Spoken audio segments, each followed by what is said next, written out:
முப்பத்து மூவர் அமரர்க்கு முன் சென்று கப்பம் தவிர்க்கும் கலியே துயிலழாய் செப்பமுடையாய் திரளுடையாய் செத்தார்க்கு வெப்பங்கொடுக்கும் விமலா துயிலழாய் செப்பன்ன மென்முலை செவ்வாய் சிறுமருங்குல் நப்பின்னை நங்காய் திருவே துயிலழாய் உக்கமும் தட்டொழியும் தந்துன் மணாளனை இப்போதே எம்மை నీరాటేలోరెంబావాయ్.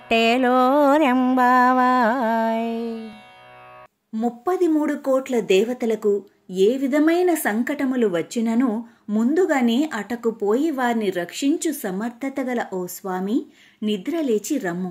ఆశ్రితులను రక్షించుటకై వారి విరోధములను ధనుమాడు బలాఢ్యుడా, ఆశ్రిత రక్షక ఓ బలశాలి, శత్రువులకే అతి దుఃఖమునిచ్చే నిర్మలుడా, నిద్ర నుండి మేల్కొను స్వామి అని స్తుతిస్తూ మేల్కొల్పినను స్వామి మేల్కొనకుండట చూచి జగన్నాటక సూత్రధారి అయిన ఆ జగన్నాథుని మేల్కొల్పమని నీలాదేవిని ప్రార్థిస్తున్నారు గోపికలు. బంగారు కలసముల వంటి తన ద్వయమును, దొండపండు వంటి అధరములను, సన్నని నడుమును కల్గి అతిలోక సుందరముగా విరాజిల్లుచున్న ఓ నీలాదేవి, మాయమ్మ, నీవు శ్రీ మహాలక్ష్మీదేవికి సమానురాలవు. కరుణించి నీవైనా మేల్కొనవమ్మా. నేను లేచి మీకేమి చేయవలెనందువేమో వినుము. మన స్వామి అయిన శ్రీకృష్ణునకు శరీరముపై చిరుచెమట పట్టినప్పుడు దానిని ఉపశమింప చేయగా వీవన కైంకర్యమును చేయుటకు ఒక దివ్యమైన వీవన విసనకర్ర నిమ్ము. ప్రబోధ సమయాన స్వామి తిరుముఖ మండలము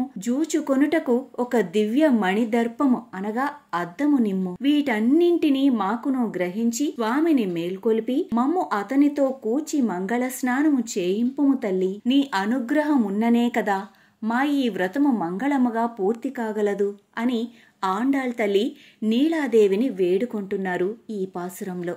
నీలాకృష్ణులను మేల్కొల్పి తమను కరుణించవలెనని గోపికలు ప్రార్థించారు. ఈ మాలికలో 33 కోట్ల దేవతలకు అధిపతి అయిన పరమాత్ముని లేపి కరుణించవలసిందిగా ప్రార్థిస్తున్నారు. సాక్షాత్తు లక్ష్మీదేవి వంటి తల్లి అయిన నీలాదేవిని కూడా మేల్కొల్పి తమ విరహార్తికి ఉపశమనం కలిగేటట్లు శ్రీకృష్ణునితో కలిపి ఆనంద స్నానాన్ని చేయించమని ప్రార్థిస్తున్నారు గోపికలతో కూడిన ఆండాళ్ తల్లి.